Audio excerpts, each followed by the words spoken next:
بجلی حاصل کرنے کے حقدار کرا پائیں گے۔ اب جب یہ بنیادی مقصد طے ہو گیا تو ضرورت کس بات کی تھی کہ کسی آپ سب نے بھی اور میں نے بھی، اور یہ اسٹیج پر تشریف فرما ہمارے احباب نے بھی یہ تبصرہ سنا کہ یہ 3 روپے بجلی اور 2000 روپیہ من آٹا کے ساتھ گزشتہ سال میکسیمم یہ حکومت ستمبر تک چل پائے گی۔ پھر شاید دلوں میں کوئی نرمی اللہ تعالیٰ نے پیدا کی تو یہ مشین کوئی شروع ہوئی کہ نہیں چلو دسمبر تک کراس کر جائیں گے، اس کے بعد یہ پورا آئینی نظام میں گرے گا اور یہ معاشی بدحالی بھی اس قدر ہوگی کہ حکومت نہیں چل پائے گی۔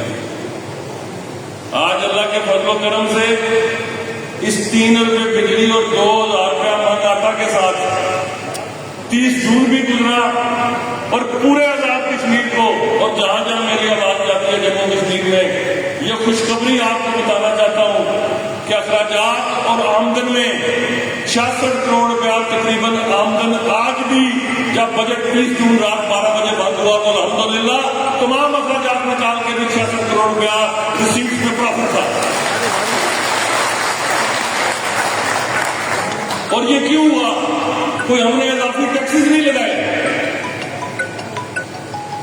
Credit goes to maximum credit goes to inland revenue. انہوں نے تقریباً 78 ارب روپے کا ٹارگٹ اچیو کیا جو ماورائے عقل تھا، اور اس کی بنیادی وجہ کیا ہے؟ مافیا کو کریک ڈاؤن کیا گیا، محکمے میں ایسے دیانتدار لوگ لگائے گئے، افسران جن کی انٹیگریٹی کے بارے میں کوئی شک و شبہ نہیں تھا۔ تو آپ یہ دیکھیے کہ ارب ہار روپے کا ریونیو صرف ایک بنیاد پر جنریٹ ہوا کہ محکمے کا وزیر جو میں خود ہوں، میرا سیکرٹری، میرے کمشنرز، انہوں نے چوری کے تمام سوراخ بند کر دیے۔ بینیفیشری کون ہے؟ ریاست کی عوام، اور وہ چند نادان دوست جو یہ سمجھتے تھے کہ اس مطالبے کے بعد اس نظام کو کیری کرنا ناممکن ہو جائے گا۔ آج میں 2 ٹوک انداز میں آپ کو بتا دینا چاہتا ہوں کہ اگر ریاست کی عوام یہ عہد کر لے کہ ہم نے 3 روپے بجلی، جتنی بجلی کنزیوم کی ہے اس کا 100% ہم نے بلات کی صورت میں ادائیگی کرنی ہے، تو الحمدللہ یہ سہولت آپ سے کوئی نہیں چھینے گا۔ لیکن 3 روپے بجلی کے ساتھ اگر 67 سے 70% چوری ہونی ہے تو پھر نتیجہ دیوار پر لکھا ہے۔ جس طرح مجھے نظر آ رہا ہے اس طرح ہر صاحب ذی شعور شخص کو نظر آتا ہے۔ آج آپ نے دیکھا گورنمنٹ نے کرینز بھی فراہم کی ہیں پورے آزاد کشمیر میں تاکہ ٹرانسفارمر جب بجلی کے دباؤ کے باعث جلیں 6-7 دن بجلی بند نہ رہے۔ لیکن کچھ تو ہمیں سب کو اجتماعی طور پر خوف خدا کرنا ہے۔ ہم سب نے سلنڈرز کو بھی ترک کر دیا ہے، اب ہمارے کچن بھی برقیاتی چولہوں کے ذریعے چل رہے ہیں۔ تو اگر آپ اس سہولت کو، اللہ پاک کی طرف سے فراہم کردہ اس نعمت کو اگر آپ لوٹ کا مال سمجھ کے خرچ کرنے کی کوشش کریں گے تو پھر تباہی اور بربادی سے اپنا مقدر بنے گا۔ آج گرمی کی شدت ہے، لوڈ شیڈنگ بھی ہے۔ اچھا، اب پاکستان میں اگر لوڈ شیڈنگ ہے اور یہ برقیاتی نظام جو ہے، جو پشاور الیکٹریکل سپلائی کارپوریشن، اسلام آباد الیکٹریکل سپلائی کارپوریشن اور گوجرانوالہ الیکٹریکل سپلائی کارپوریشن سے یہ بجلی اگر آزاد کشمیر میں آ رہی ہے، اور اگر ہم سارے چاہیں کہ اسی بجلی کی چوری کو قائم رکھتے ہوئے پورے آزاد کشمیر سے لوڈ شیڈنگ کا خاتمہ کر دیا جائے، تو پھر آپ کو کسی وزیر اعظم کی نہیں، کسی اللہ کے ولی کی ضرورت ہے جو اللہ کے ہاں اتنا مقبول ہو کہ وہ اس کبیرہ گناہ کے ساتھ بھی وہ یہ نظام میں اشارہ کرے اور تبدیلی آ جائے۔ ایسا نہیں ہو سکتا۔ انسانی دنیا میں جو سہولت اس وقت آزاد کشمیر کشمیر کے شہریوں کو میسر ہے۔ یہ برصغیر پاک و ہند میں نہ مقبوضہ جموں کشمیر کے عوام کو، نہ ہندوستان میں، نہ بھوٹان میں، نہ بنگلہ دیش میں، نہ پاکستان کے چاروں صوبوں میں اس ریٹ پہ بجلی میسر نہیں ہے۔ تو پھر بنیادی ذمہ داری کیا ہے کہ کفران نعمت سے انکار کیا جائے اور اپنی سوک سینس اور شہری ذمہ داریوں کو محسوس کرتے ہوئے بجلی چوری کے خاتمے کی طرف ہم سب کو بڑھنا ہے۔ اور دو ٹوک انداز میں آپ کو یہ کہنا چاہتا ہوں کہ پہلے محکمے کو اسٹرینتھن کرنا مطلوب تھا۔ اگر ادارے قائم ہیں، ان کے پاس ان کی اسٹرینتھ موجود ہے، تو پھر آپ ان سے ان کی کارکردگی کے بارے میں سوال کر سکتے ہیں۔ اگر 25 کلومیٹر پر ایک بل ڈسٹریبیوٹر سے ہم یہ توقع کریں کہ وہ جنرل سٹورز پر بل نہ چھوڑ کے جائے جبکہ وہ ہر گھر میں ہمیں بل فراہم کرے، تو یہ ممکن نہیں ہے۔ ہم نے پورا ڈپارٹمنٹ غیر سیاسی بنیادوں پر خالصتاً کنزیومرز کو دیکھتے ہوئے انتظامی طور پر ریشنلائز کر دیا ہے۔ ابھی بھرتیوں کا مرحلہ ہے، جب یہ مکمل ہوتا ہے تو پورے آزاد کشمیر میں بجلی چوروں کے خلاف آئینی ہاتھوں سے کریک ڈاؤن کیا جائے گا۔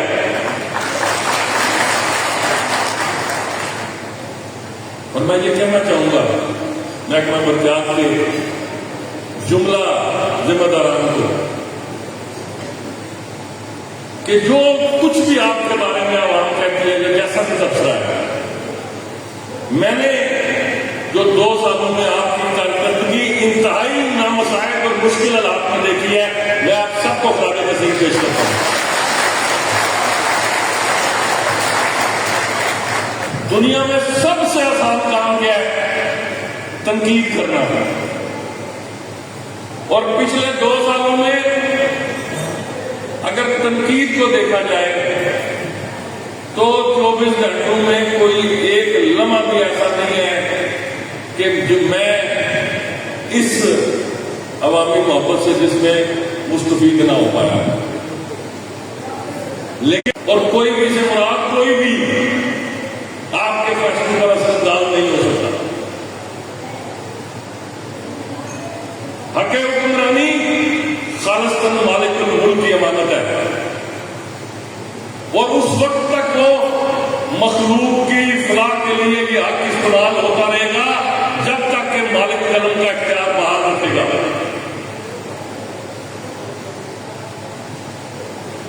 ایسے ایسے اہم کانہ الزامات میں نے دیکھے، آپ سب دعائیں۔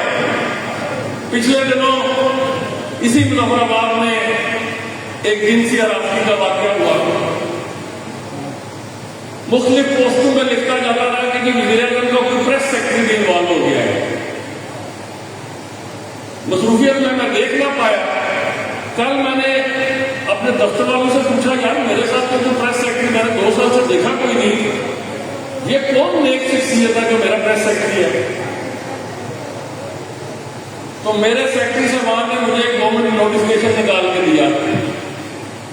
انہوں نے کہا کہ آپ جب آپ تشریف لائے تھے تو جو پوسٹیں آپ نے سرنڈر کی تھیں، جو بجٹ سے یہ پالش کر دی، ان میں یہ 3 نمبر پر دیکھیں لکھا ہوا ہے پریس سیکرٹری۔ یہ پوسٹ اس نام کی پوسٹ وزیر اعظم سیکرٹریٹ میں نہیں ہے۔ اب اس لا علاج مرض کا کیا کیا جائے؟ صرف اللہ پاک سے دعا کی جاتی ہے کہ کرنے والوں اور کروانے والوں کو اللہ پاک ہدایت دے، اور اس پر کیا تبصرہ کیا جا سکتا ہے؟ ہاں، قانون کی حکمرانی کی ایک بات میں آپ کو ضرور بتاتا چلوں کہ ایک فارسٹ کے گارڈ نے ایک وردی والے ڈی ایس پی کو گرفتار کیا کہ تمہارے اندر یہ لکڑی تمہاری گاڑی میں کیسے آ گئی۔ اور جب میرے سیکرٹریٹ کا ڈپٹی سیکرٹری ٹرانسپورٹ گرفتار ہوا تو شاید اس کے ذہن میں بھی یہ زون تھا کہ وزیر اعظم سیکرٹریٹ کے نائب کا اثر تو کوئی نہیں پوچھ سکتا، مجھے کون پوچھے گا؟ اور وہ جو انسپیکٹر ہے آپ کا راجا سہیل خان، اس نے پوری دلیری سے پوری جرت سے گرفتاری کی، لیکن پھر باوجود وہ ایک حادثے کا شکار ہو گیا۔ اس پر دیوان صاحب بہتر بریفنگ کر سکتے ہیں۔ تو جہاں تک میری ذات کا تعلق ہے، میں آپ کو الفاظ کہتا ہوں، ریاست کے خزانے کی جس طرح میں نے نگہبانی کی ہے، میرے جانے کے بعد اگر کوئی کر کے دکھا پایا اور میں زندہ رہا تو پبلکلی آ کے اس کے ہاتھ چھوڑوں گا۔ اب میری گزارش کیا ہے، میری ریکویسٹ یہ ہے کہ جو بھی صورتحال ہے، ہمیں نامساعد حالات میں ہر قیمت پر، ہر ممکنہ قیمت پر اپنے آئینی نظام کا دفاع کرنا ہے، اور یہ آئینی نظام قائم ہے کس کے صدقے؟ تحریک آزادی کشمیر میں ہمارے جو شہداء ہیں ان کی قربانیوں کے صدقے۔ جب تک یہ بیس کیمپ کا نظام قائم ہے، اللہ تعالیٰ کے فضل و کرم سے تحریک آزادی کشمیر اپنے منطقی انجام تک انشاءاللہ ضرور پہنچ پائے گا۔ اور میں یہ کہنا چاہوں گا آپ دوستوں سے کہ ایک شخص کبھی کامیاب نہیں ہوگا۔ اگر اتحادی حکومت کے وزراء قربانی نہ دیتے، وہ اپنے انتظامی اخراجات کنٹرول نہ کرتے، تو پھر ریاست کے موجودہ وسائل میں اتنی گنجائش نہیں تھی کہ 3 روپے بجلی دینے کے بعد یہ نظام چلایا جا سکتا۔ یہ ایک اجتماعی کامیابی ہے، لیکن اس کو دائمی بنانے کے لیے میں یہ سمجھتا ہوں کہ ہم سب کو اجتماعی طور پر احساس ذمہ داری کا آنے والے دنوں میں مزید مظاہرہ کرنا پڑے گا۔ آج وولٹیج کے مسائل ہمارے سامنے ہیں۔ الحمدللہ جب یہ گروڑا کا گرڈ اسٹیشن قائم ہوا تو جو کاوڑے کا حلقہ تھا، اس کے دور دراز علاقوں میں بھی وولٹیج کا مسئلہ حل ہو گیا۔ اسی طرح جیلم ویلی میں 34 کروڑ روپے کی لاگت سے ایک ٹرانسفارمر فٹ کیا گیا، جو فٹ ہونے کے چند دنوں بعد خراب ہو گیا۔ آئیسکو کے ذمہ داران کو اور اپنے محکمے کے ذمہ داران کو ایک لمحے کے لیے بھی میں نے چین نہیں کرنے دیا جب تک کہ وہ پورے کا پورا ٹرانسفارمر نیا ریپلیس ہو کے تنصیب نہیں ہو گیا۔ آج جیلم ویلی کا معاملہ بھی حل ہو گیا۔ پھر آپ کے جو ہائیڈل پاور پروجیکٹس ہیں، سب سے زیادہ انویسٹمنٹ اس میں جیلم ویلی میں کی گئی، اور آزاد کشمیر کا وہ واحد ضلع ہے کہ جو ہائیڈل پاور پروجیکٹس میں اپنی پروڈکشن جتنی وہاں ان کی بجلی کی ضرورت ہے، وہ اپنی بجلی پن بجلی سے پوری کرنے کے لیے وہ تیار ہو چکا ہے وہ ضلع۔ یہی سوچ آپ کو باقی آزاد کشمیر میں بھی لاگو کرنی ہے۔ اور میں بالکل واضح انداز میں یہ کہنا چاہوں گا کہ جو کام میں نے کیا، تاریخ اس کی گواہ ہے۔ میں نے اس نظام سے ذاتی طور پر کوئی استفادہ حاصل نہیں کیا۔ اللہ کے فضل و کرم سے میں 100% آپ کو یہ تسلی دے پا رہا ہوں کہ جو میں نے بات کہی تھی کہ ایک عام سیاسی کارکن اگر وہ تربیت یافتہ ہے تو وہ اپنے آپ کو، اپنے ضمیر کو آلودہ کیے بغیر اسی نظام کے اندر رہتے ہوئے اللہ تعالیٰ کے فضل و کرم اور والدین کی دعا سے لوگوں کی خدمت کا فریضہ سر انجام دے سکتا ہے، اور میں اس کی زندہ مثال آپ کے سامنے کھڑا ہوں۔ نہ میں سرمایہ کار ہوں، نہ صنعت کار ہوں، نہ